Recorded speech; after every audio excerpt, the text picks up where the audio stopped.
कि जहां बिल जो है सदर साहब के साइन के बगैर कानून बन जाता है। हालात ये हैं कि सदर साहब अपने अमले को बार बार कहते हैं कि ये जो बिल हैं ये वापस भेज दें, लेकिन वापस नहीं भेजे जाते और सदर साहब को यकीन दहानी कराई जाती है कि बिल ये वापस भेज दिए गए हैं। दूसरी तरफ जब मीडिया पे ये खबर चलती है कि सदर साहब ने इन बिलों पे साइन कर दिए हैं, तो सदर साहब फिर पूछते हैं कि ये क्या मामला है, तो फिर उनको यकीन दहानी कराई जाती है कि मीडिया झूठ बोल रहा है और हमने वापस भेज दिए थे।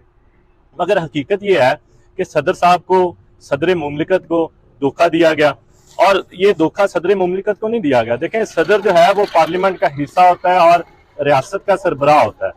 ये रियासत के साथ धोखा किया, ये क्या मामला है, तो फिर उनको यकीन दहानी कराई जाती है कि मीडिया झूठ बोल रहा है और हमने वापस भेज दिए थे।